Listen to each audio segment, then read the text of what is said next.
Okay. Yeah. Maybe? I'm Richard Hickman. I am a Total Force Director, nothing to do with Star Wars, for the Naval Facilities Engineering Command. So it's a Department of Navy command. I'm a civilian employee there. Basically, I deal with all personnel matters for civilians, contractors, and military personnel. We're pretty heavily centric on civilian personnel. We're over 3,000 people.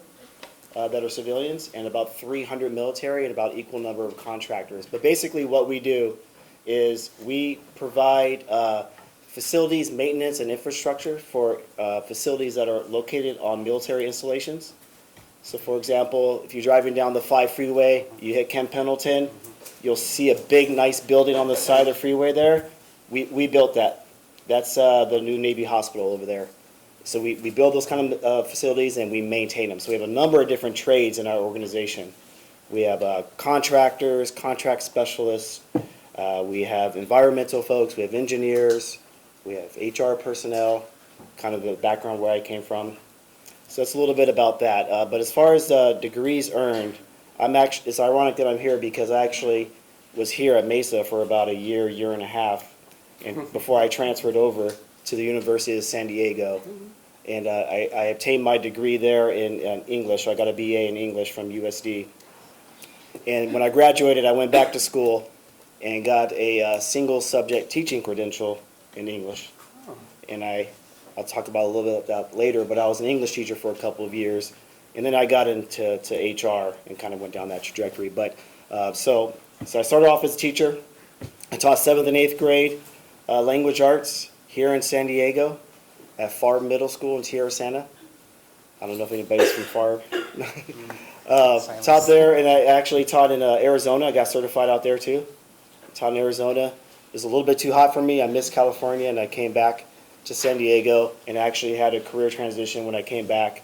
Luckily, the USD alumni page had an opening for an HR kind of intern position, and I applied for it. It was part in the Department of the Navy. I ended up getting hired, and I totally changed careers at that point, and have gone down this trajectory now. So when I was an HR intern, I graduated from that program. It was a paid internship. It was great. I learned on the job, got paid on the job, became a specialist, became a supervisor, became a director of HR, and now I'm in this position of Total Force Director. All right. Hello, everybody. Should I use this or? Hello? It's not on, is it? You have to press that button. Okay, then I guess I won't. Okay. Oh, got it. It's for recording purposes. Understood. Okay. Hey, everyone. I'm Saul Olivas. Recently joined the workforce. I graduated from UC Berkeley last year. I went to Mesa, got my associates in Humanities from Mesa. I was a student of Pega's. I took some English courses with her in creative writing.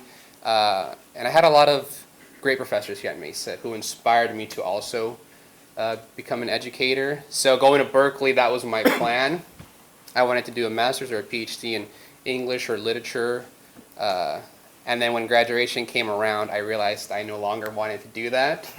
But I hadn't explored anything else, really. I knew I wanted to write, and I had done some grant writing at Berkeley for some small organizations, and my girlfriend just happened to have taken a grant writing course. So really that was the only professional writing that I was aware of. I really didn't want to do for-profit or usually advertising, copy editing, that sort of thing. So I started looking for jobs in grant writing, and I was fortunate enough to find a job at Father Joe's Villages. I'm a grant writer there. I do public and private grants. If you're not familiar with grants, I can talk about that some more later. But thank you. Cool. So my name is Robert Chu. I'm with the San Diego Workforce Partnership. So I graduated from UC Merced. I was in their first class, inaugural class. And so I actually started off as a business major, and my career is kind of full of things that I realized I didn't want to do. So I started off as a business major, and then I thought I was pretty good at math until I got into calculus, and then they started putting the alphabet in math, and I was like, this doesn't make sense to me anymore.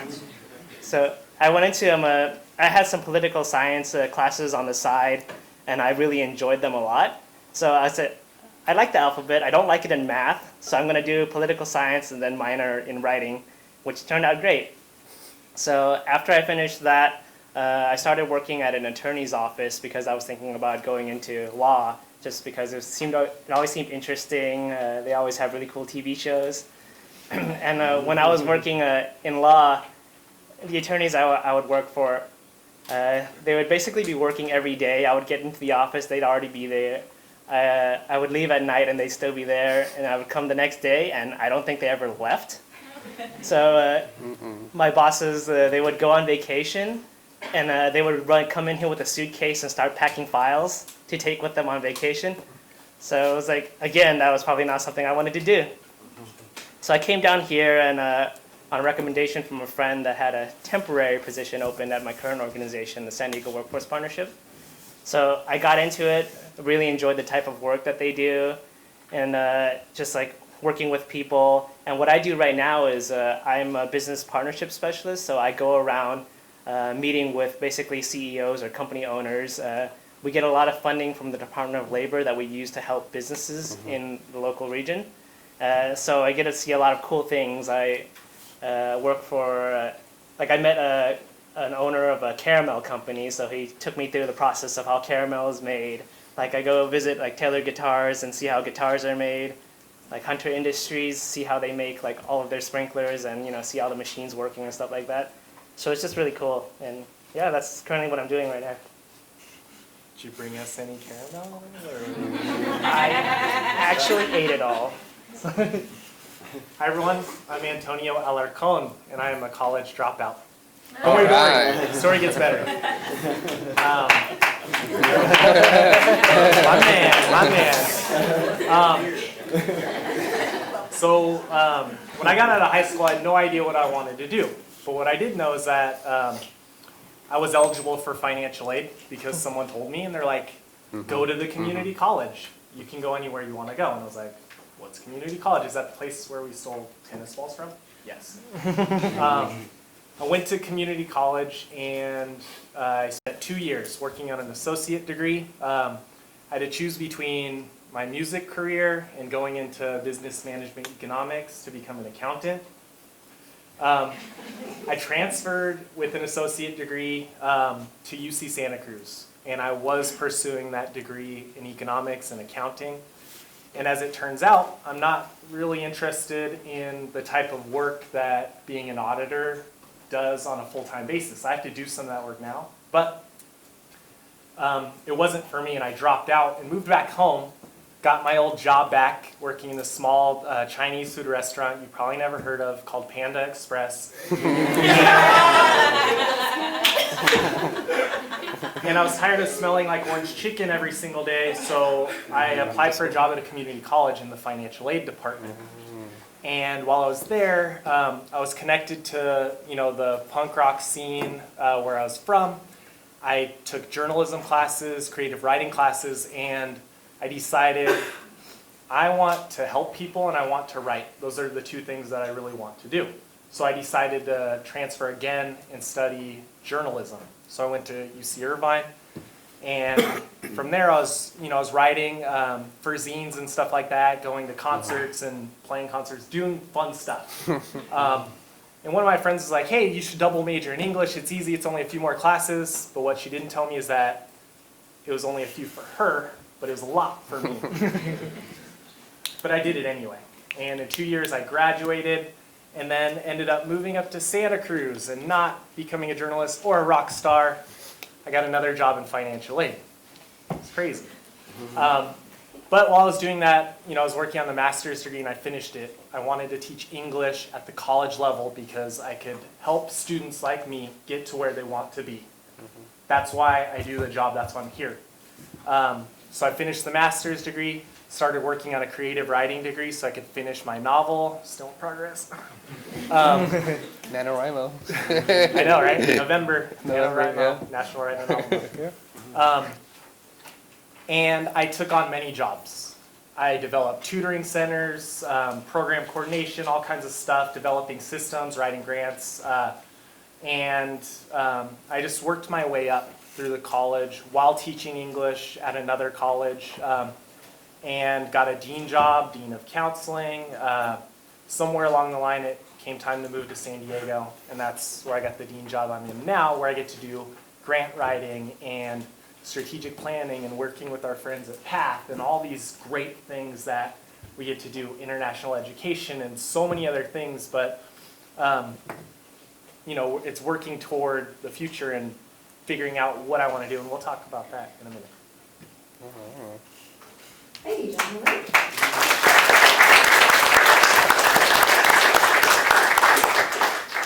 Wonderful. So first question, how do you decide on your majors and degrees? You want me to go first? All right, so like Antonio, I was probably really a late bloomer. Not knowing exactly what I wanted to do after high school. I actually didn't say, but I went to Modesto Junior College first. I don't know if you even know where that is. That's in the Central Valley. It's kind of by Stockton, Fresno. I moved from the Bay Area to, well, not by choice, but moved from the Bay Area to Modesto with a family when they relocated out there. And I just didn't know exactly what I wanted to do. I tried a number of different courses. You know, I was like, do I want to be a firefighter, take some fire science courses? Do I want to be a police officer, take some police officer courses? I'm actually a certified police officer if I want to be. I need to go back and get my post-certified degree. But finished that route, and I still didn't know what I wanted to do. I always knew, though, that I excelled at writing. So I kind of just, when I came down here to Mesa, I still focused on my general education. And still did pretty well at writing. Was even a tutor in the writing center at some of the community colleges that I went to. And when I went to Mesa, to USD, I just really gravitated towards the English discipline. At that point, I enjoyed taking the classes, being a critical thinker, being a critical writer, and I elected my major in the English profession. So that's kind of what led me to that route. All right. Well, I'm not a college dropout, but I did fail all my classes at Mesa, like my first 2 semesters. And I was put on academic probation. And if you've ever been on academic probation, you have to submit an educational plan. Is that what it's called? Yes. Yeah, an educational plan. And you have to commit to a major. And you're not allowed to change that, or else you go back on probation. And I just happened to pick English because I thought it might be the easiest to complete the requirements for, and I ended up loving it. I was lucky enough to have wonderful professors. I still remember all of my English professors at Mesa, Pega, of course. I took creative writing with Pega. If you don't, is it still 143, right? 249. 249. Whoops. It's a great course, but I applied when I was getting ready to transfer. I applied to all the UCs for English, and Berkeley was the only school that I applied to through comparative literature. And so I was between English at UCLA or comparative literature at Berkeley, and I didn't know much about comparative literature until I reached out to the department and their counselor, and I learned that you can do multiple languages. And I'm a native Spanish speaker. I'm fluent in Spanish reading and writing, and I took all the AP Spanish literature or language and lit in high school, and I just didn't know I could keep building on that. And so when I learned that, I had to choose Berkeley. So I did Spanish literature and English literature. I was supposed to do some Chinese literature. I studied Chinese here at Mesa, but I never really followed through. I never practiced my Chinese, and I've practically lost it. But that's my journey. Yeah, you know, I actually thought about this question a lot as well while I was also sitting on academic probation. Nice. Nice. Common theme there. Yeah. So, yeah, after the whole math issues, I was sitting in academic probation. I think I had like a 1.4 GPA or something like that. Nice. So they also made me pick a major as well, and I always liked the political science classes that I had. International politics was really interesting. Like, you always learn about how everything goes in places not here. So I focused on that, and then when I graduated, I ended up finding a job where I'm focusing all in one region, so not international at all. It's just focusing entirely on one region. So yeah, with that, I also minored in writing as well, because I was also really interested in writing, and that's also benefited me a lot because I also look over grants and stuff now. Oh. We're all in grants. Well, the associate degree for me has been really valuable. But letters, arts, and sciences at the community college I went to is basically general education. So I just got it by default by doing all my transfer requirements. But journalism, I really wanted to be a journalist. I was thinking, you know, I'm going to write for Rolling Stone, I'm going to travel, I'm going to do all this. It's awesome, you know. Didn't work out like that, and I understand the reasons why at this point. But that's what led me in that direction. The English master's degrees, because I wanted to teach English at the college level. That's what you need at community college. And then my current program's a doctor of organizational leadership. And understanding what my career path is now, that's something that's going to help me be competitive when it comes time to interview for positions that are, you know, potentially coming up. Thank you. Did any of you gentlemen ever feel pressure to pursue a degree that was perceived to be paid more? Anyone can start. I'll start. I was not pressured to receive a degree that paid more, but I was pressured to get a degree. Right. I don't know if that makes sense. Yep. So for me, I had the flexibility to kind of pick and choose what I wanted to do, but I come from a family that everybody has some sort of at least a bachelor's degree, a master's degree, and so I was definitely pressured to earn a degree. But again, you know, I had that flexibility. Yeah, I'd say mine is similar. I wasn't pressured at all. I guess which is why we're able to study literature. No, as a first generation college student, my parents didn't really know much about college. They just knew that I needed to get a degree. So there was no, at least from family, from friends, there was really no pressure. I think I was a little naive not to think about careers and income after graduation. I simply I fell in love with literature and what it offered me. And so I just stuck with it. Yeah, my family, I was also a first generation as well. And my family didn't really know much about it. Like, I wasn't put into a lot of extracurricular programs. So, but there was a little bit of pressure because cultural-wise, all of my cousins are either doctors, engineers, or accountants. And I knew that I wasn't going to do any of those. So there was a little bit of pressure from there, but none from my parents because they really didn't know much. So it was really up to me to try to figure out what I wanted to do. Yeah, most of the pressure that came to me was internal. I'm a first generation college student as well. In fact, my mom and I graduated 1 year apart with our associate degrees. So I was her tutor, you know, most of the time. You know, and so it was actually useful to learn alongside her some of the struggles that she faced while she was, you know, working on her financial aid, working on my financial aid, and that. My brother was like, be an engineer. You have good spatial awareness, you're good with numbers, do that. And I'm like, what's that? I have no idea what you're talking about right now. So I'm going to do this other stuff. But becoming an accountant for me was that what I thought would move me up into a different financial world. So I was pressuring myself to do that, but at what cost, right? So ultimately, I decided it wasn't worth it to me to pursue that type of career and just chase money. You can find decent comfort in the long term if you position yourself well and find the right types of career opportunities. So yeah, it's something that was internal for me, but I shook that away, got rid of that accounting stuff. Was it difficult figuring out what you all wanted to do with your degree after graduation? Oh yeah. Yes.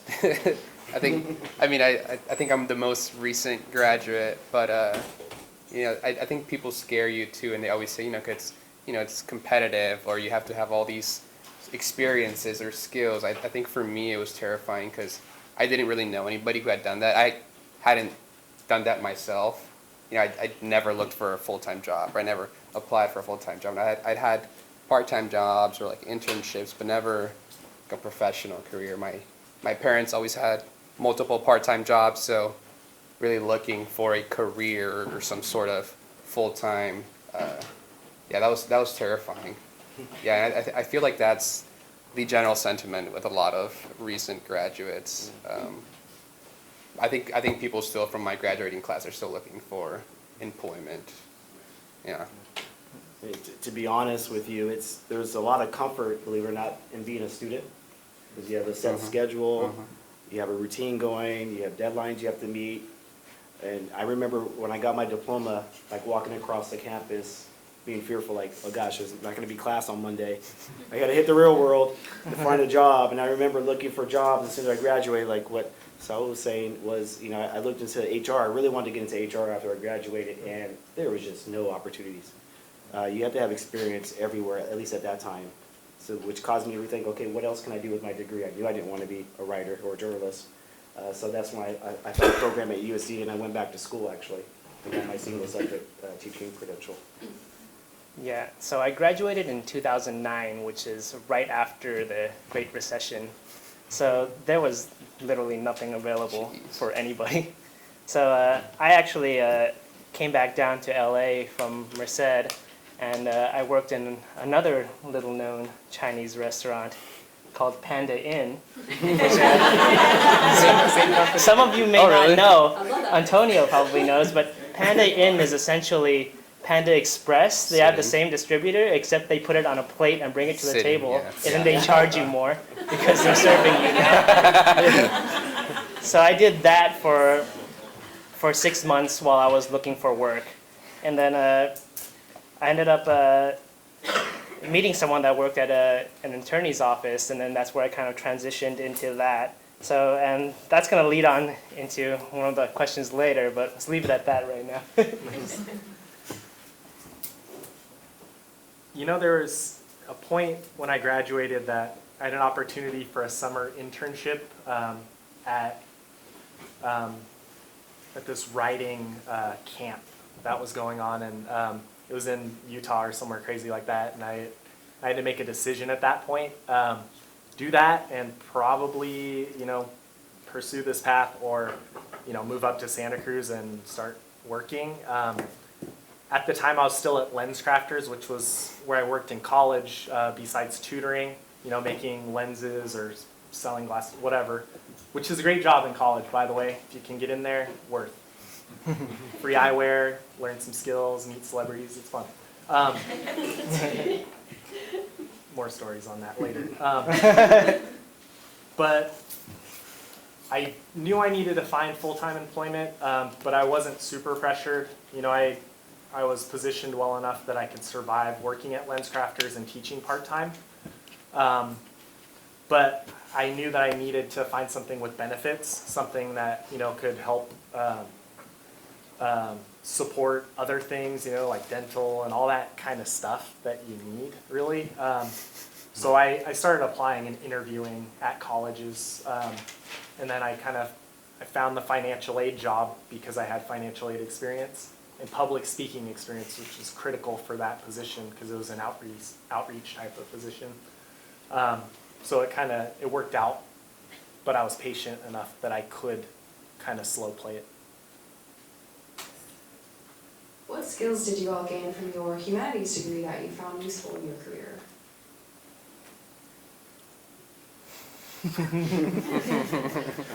I'll start on that one. So, I said I didn't want to be a writer. I kind of lied because I write every single day. Yep. Briefs, papers, point papers, you name it. High-level executive briefs, I do that pretty much daily, in addition to email communication all the time. So there's a lot of written communication, there's a lot of verbal communication, critical thinking, applying that every single day, doing briefs, getting comfortable talking in front of people, briefing senior leadership, that happens daily, and solving complex problems.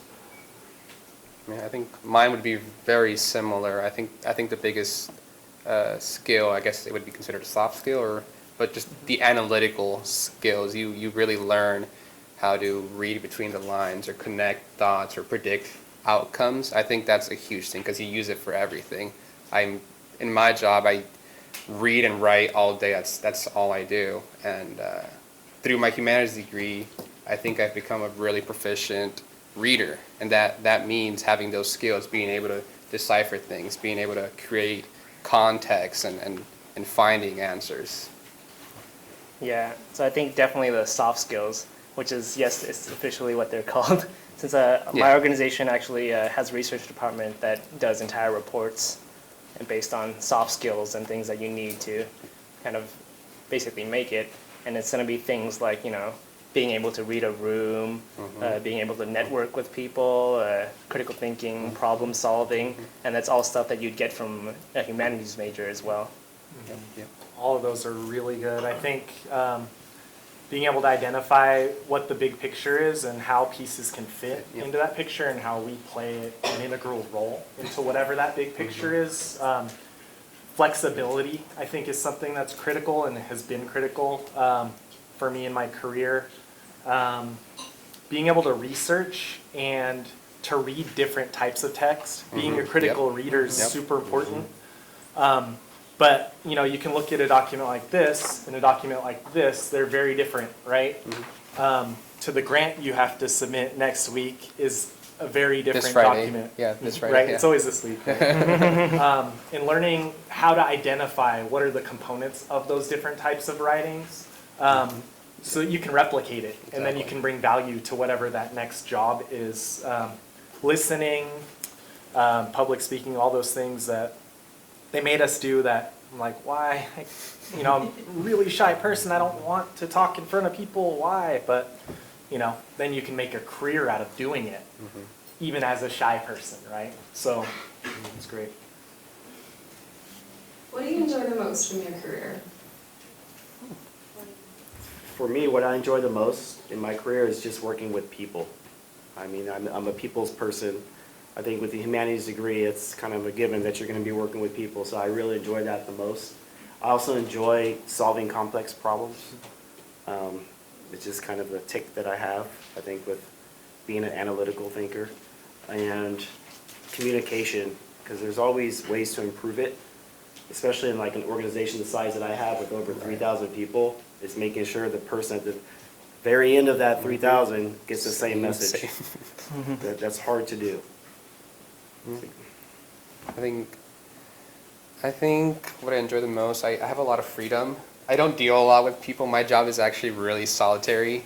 I have my office and I just write, so because that's what you do.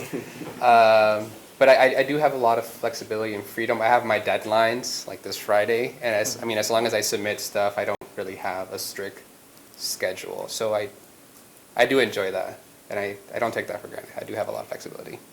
Yeah, I think what I enjoy the most about my job is, the flexibility. Like my work is all entirely tied with businesses in the region, so I have to meet with their schedules. So I really don't have a schedule at work. So if I don't show up at work, it's totally normal. Granted, I'm still working as long as I get the work done. They don't expect me to be in the office all the time. So as long as I'm turning in the numbers, getting everything done, I get to meet a lot of cool people. I get to see a lot of cool things that they're doing. Like Richard probably knows, but I went into to NASCO, the shipbuilders. So they brought me to the shipyards to show how they build the ships and what goes into all that. And then really warned me not to take pictures or I might get arrested and things like that. And then a lot of it's just meeting people, meeting all different types of people in all different walks of life. And it's just really cool to see. And then being able to share that with folks like you, and being forced to do things you're uncomfortable with doing, like talking. Even at the beginning of this talk, I couldn't say inaugural. I don't know why. Now I can say it, so I'm good. That was perfect. Yeah.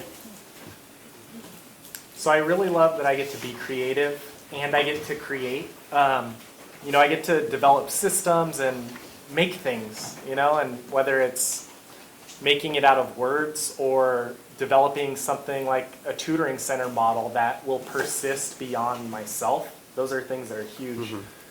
Building relationships and working with students, it's something that, it's worth way more than the money, we earn in education here. But I think accidental mentorship opportunities. I've met so many people that I've been able to help shape their careers without even wanting to. It just happens, Those are the types of things that are just beautiful. It makes this work worth it to me. And those opportunities happen every year. And now I work in a district office, which I don't see students very often. So opportunities like this, I'm like, yes, please, thank you. I want to see you all and see you all succeed. And that's why I'm here. Thank you. So what are your next steps? All of you. I think I've only been working professionally for 10 months now, so I think I'm just gonna stick with it for a little bit longer. I'm not really sure what my next step is. Maybe along the lines of nonprofit, but I also enjoy just writing creatively on the side. So I do work on that, poetry, short stories, novels. Yeah. Yeah, so I've been with my organization for about 5 years now, and I will tell you that working for a nonprofit, especially one like mine that's government funded, you get to wear a lot of different hats. Like basically everything in the organization, on most levels, I'm able to do at least a portion of it, if not, like I've done it at some point in time. So what that does for you is it helps you develop all different types of skills, which you can basically apply to a lot of things outside. So using that, I was able to kind of pick up a couple extra contracts outside of work, just doing different types of work for different people. And a lot of that is developing. So that, like, potentially in the future, I might either start my own business doing something or just, keep working on different things on the side. Nice. Specifically for work, finish my degree. It's critical for what I want to do. And then work toward outcomes. When you're interviewing for jobs, it's not what are the things I studied, it's what are the things I've done or can do. So I'm trying to get some things done that I can point to. Said, look, we did this, and here's how it's working and why it's important. So those are the things I'm working on now, which will ideally position me for the next step, which would be a vice presidency at one of the colleges here.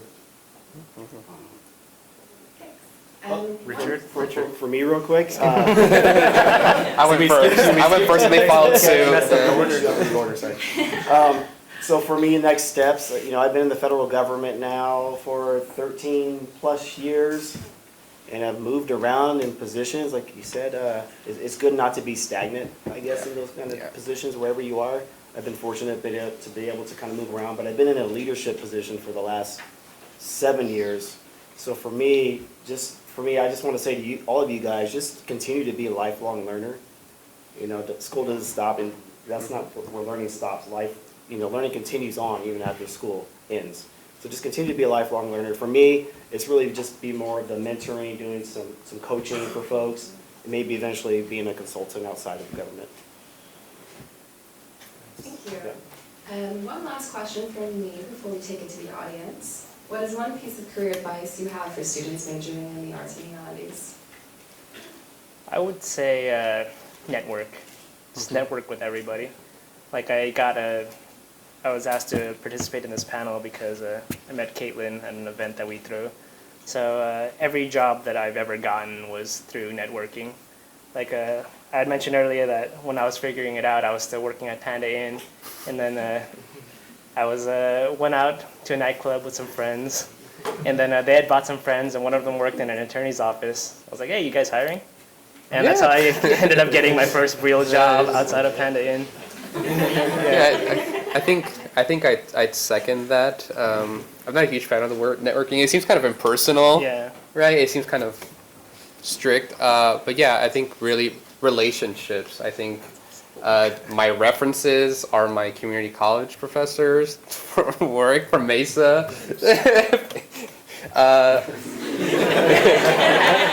I'll ask you next time.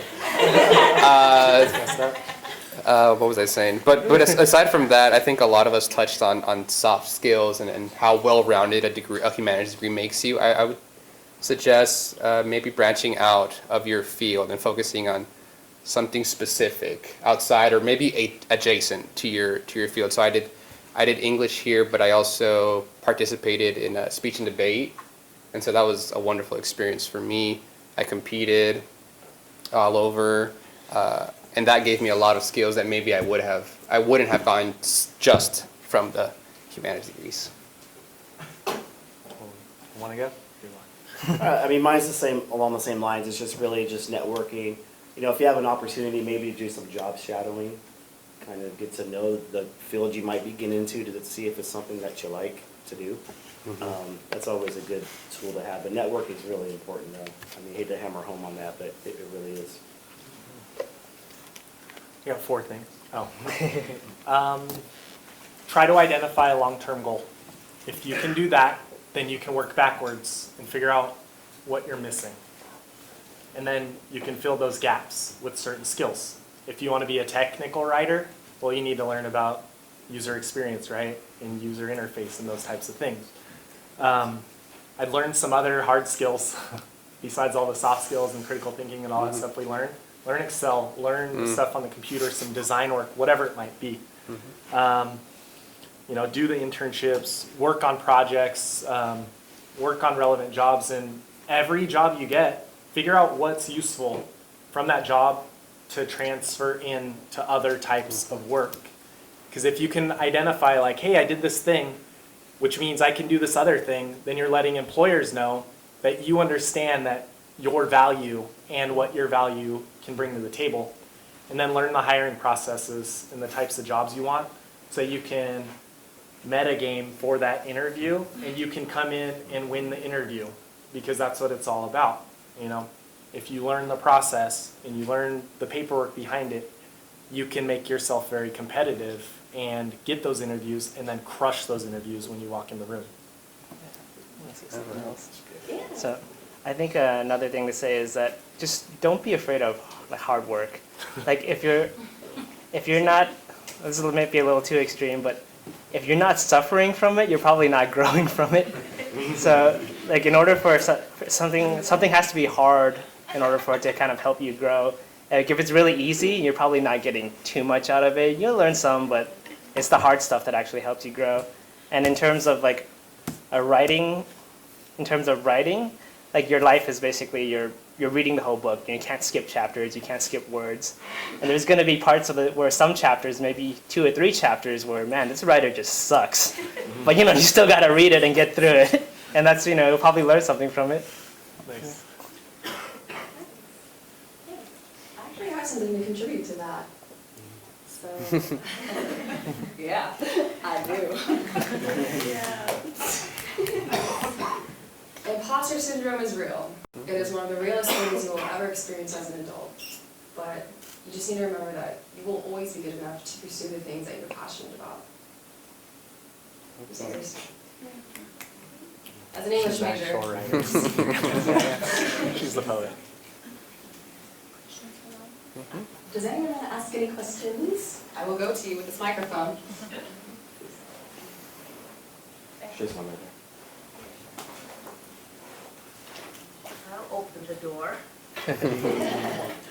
So I wanted to know the disadvantage and the advantage in your career. What are some of the disadvantage and advantages? I think. Would you like all of us to answer? Or? I guess I'll start with nonprofits. I'm working in a nonprofit right now, and an advantage, which can also be seen as a disadvantage, is that you have to work in basically all different types of categories. So you definitely learn a lot, but sometimes it just gets very overbearing because you're doing so many different things at a time. And another disadvantage of being working at a position that's grant funded is sometimes you don't know if that grant is going to get renewed. So if you're doing, if you're doing, No money, oh well. yeah, and some of those organizations, like if you do really well in things, so always like put your best effort, even if your grant is not renewed, like they'll find a position for you. There's going to be something to do for you. So just make sure that you're doing the work that you want to do and you have to do. For me, advantages are, especially with the Department of Navy, there's a lot of focus on development. So, you know, training, we're constantly going to training, we're constantly, it's on-the-job training, it's going to be formal classroom training, or we're giving training, but there's always a focus on development, so that's a really big advantage, so we're always continuing to learn. Some disadvantages for federal government would be, not all the positions translate to jobs out in the private sector. So when I was an HR specialist, I was focused on staffing, which was hiring people, developing position descriptions, doing labor and employee relations. But if I were to go out in the private sector and do that, I would be expected to know payroll systems, California state law, all different facets. So you got to really kind of know your discipline, where you're working, and how that translated. If you're not marketable, how do you make yourself marketable for those type of positions? I'd say for education, there's some real world benefits of working in education if you can get in. You know, they do take care of their employees with healthcare and retirement type of stuff and those kinds of things. It's very, what's the money? It is very driven by legislation. The economy has a little bit to do with it, but it's a career that, you know, once you get in and you identify your skill set and you make yourself valuable, then you can stick around a really long time. I'm like 15 years in at this point. It can be challenging because they're high demand jobs, but our district alone has about 6,000 employees, and that's just the city part of San Diego. So it's not a bad gig for sure. I think my career is very specific. So I have a lot of transferable skills, but I don't think I have a lot of leg room when it comes to maybe looking for something outside. I'd have to gain experience in another field to be able to enter that field. So I think that's one disadvantage. An advantage is I guess all the transferable skills. I mean, just the reading and writing, and I've learned a lot about how funding works and just the fact that you can get essentially money for anything as long as you apply for it. And I didn't know that was a thing. You know, there's so many public programs that people aren't applying for. You know, the money gets trickled down from the federal government into like third parties, and then they sort of distribute it. And I think that's a huge eye opener for me.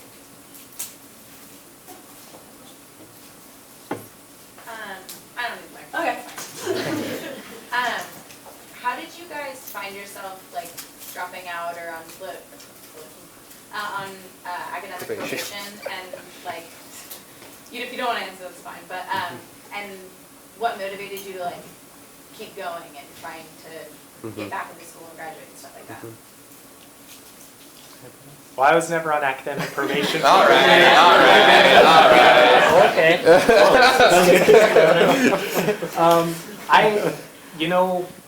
Here's how I ended up dropping out. So, UC Santa Cruz is like 6-7 hours away from where I grew up, and I knew no one there.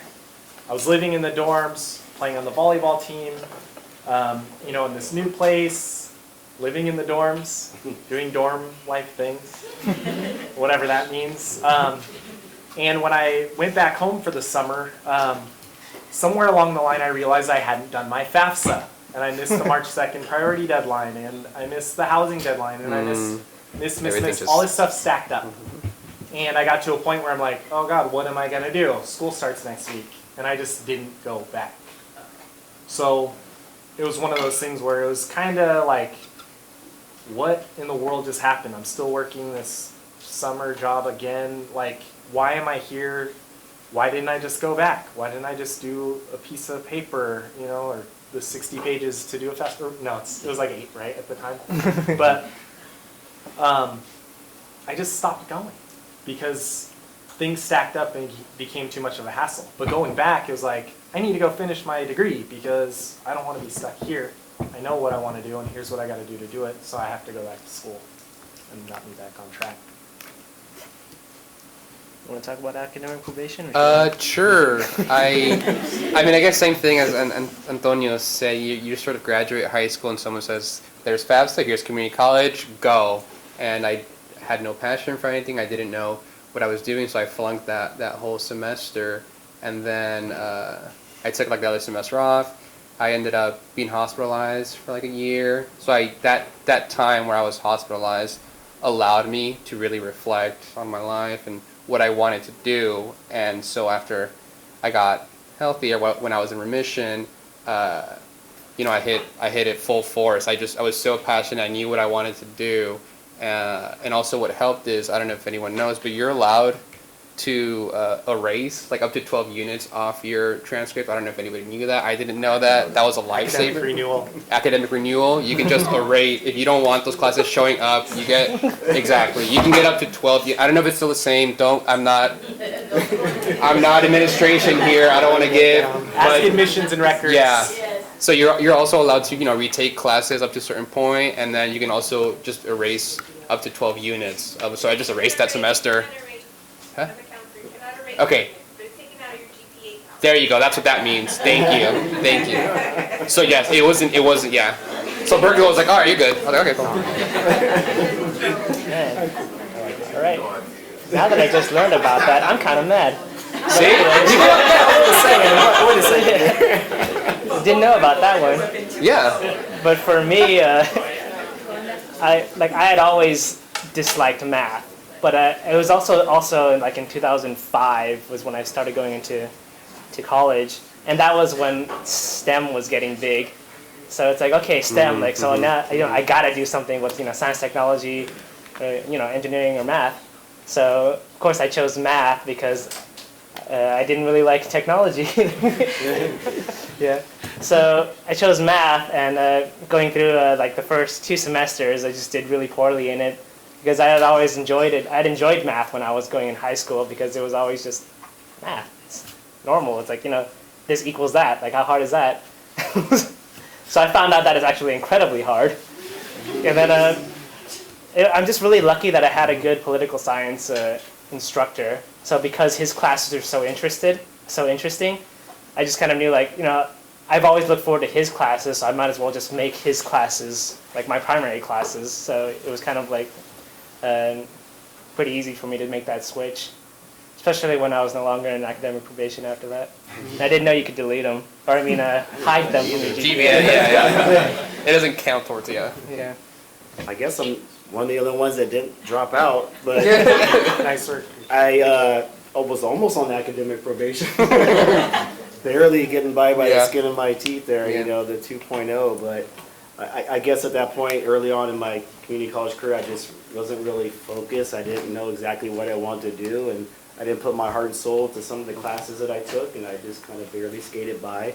And then with one of the English classes I took, the professor liked my writing style and said that you should be a tutor, and it kind of sparked my interest to being a writer, and then that's what kind of led me down that path. And you can turn around. You definitely can turn around. And I ended up on the dean's list 3 out of the 4 All semesters when I went to USD. So I mean, you can definitely turn around once you find your passion and focus. So would you say you found your passion now, Yeah. all of you? Yeah. Absolutely. I'd say so. And would you recommend it to others? Living the good life. For sure. Yeah, I would definitely recommend it. If you were to die tomorrow, what would be one lasting thing you would leave, like, upon your legacy for others to kind of like follow, like a quote of yours or something that, God forbid that, Appreciate that. I don't. if you're on your deathbed, it was one last thing you would want people to either remember you by or to kind of follow or some type of quote that you would. I don't think I have anything specific, but I do have a lot of writing that's unpublished, so maybe a family member or my girlfriend will publish it after I pass. I don't know. I think I guess since we all write, but I think writing allows yourself to be seen, or the reader to be seen and feel validated. So I think that's what I would want. I would want to see. I would want to be an example and tell someone it's okay to be who you are. For me, we're all at different stages in our lives. For me, it's family, faith, and education, and that's a priority that I have for my kids too. So your focus needs to be in one of those areas, and they're all going to pull you at different times. But you got to go where the focus is. So if it's taking care of work, it's taking care of work. If it's taking care of family, it's taking care of family. And keeping your faith in the background there too, in the forefront where needed. Yep. I would probably leave a treasure map that leads to nothing. which is kind of part of my personality. But honestly, I think, so I saw this little book at one of my friends' places where it basically asks you a question every day, and you answer that question basically every day for 5 years. So, and I've actually kept up with it. So I would probably leave that and kind of give an insight about, like, you know, like what you're thinking about, or like what's bothering you that day, sort of thing, just to see what someone is going through in their daily life. Hoping folks would kind of share the type of kindness that I try to promote. If people ask me for some kind of help, whether it's help with learning how to grant write or interviewing or whatever, that I have something of value, I want to give that and share it. That's my mission. Also, I hope when I die, I do a Wilhelm scream. Go ahead and Google that. What is it? I got something for that. Boom, turning on microphone. Yes, so these are more like last words, but I would say, I'll stand over here. I would say that to someone, the only person in this world who will advocate you is yourself. And also, stop apologizing so much. You are good enough. You will always be good enough. And in general, it's really just, yeah. I just really wanted to passionately say, like, you're the only person who can advocate yourself. And why should you apologize for being happy with what you're pursuing?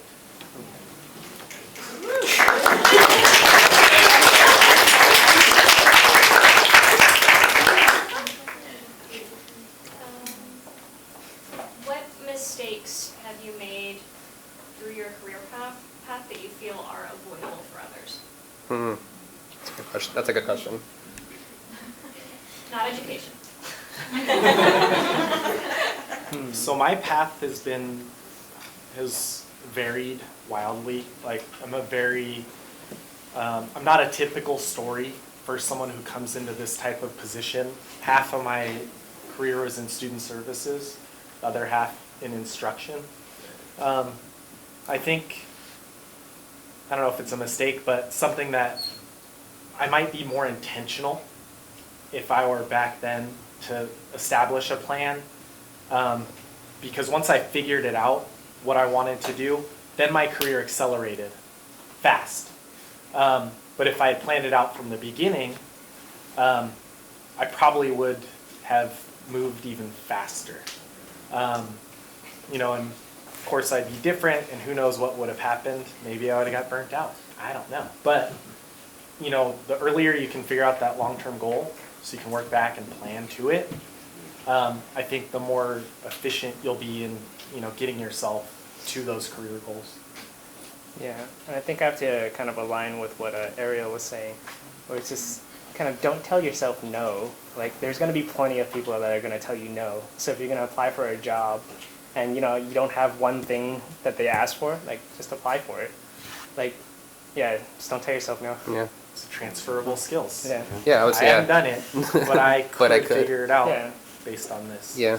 I guess not. I guess education-wise, I would say don't be afraid to get involved in community college. There's a lot of great. Don't be afraid to stay on campus after class or get involved. That's really where the good stuff happens. But I guess career-wise, don't be afraid to reach out to those people. Don't think you're bothering them, or don't think you're taking up their time. Because a lot of the time, mentors or teachers or professionals, they want to help you. So don't be afraid. I think I was too afraid to ask for help and reach out and be like, hey, do you have any positions available? That's how I got my foot in the door in my current organization.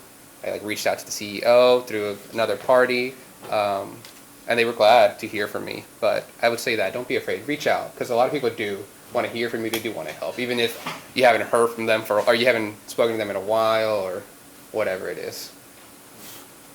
For me, a mistake I made in my career was when I started with the Navy. I was in the position for 6 years in the intern program, graduated, and I gotta say that I hadn't interviewed for a long time. You know, I got very comfortable in the position, so when I went up for a promotion, I wasn't as prepared as I should have been the first time. So I guess 2 things with that is be prepared.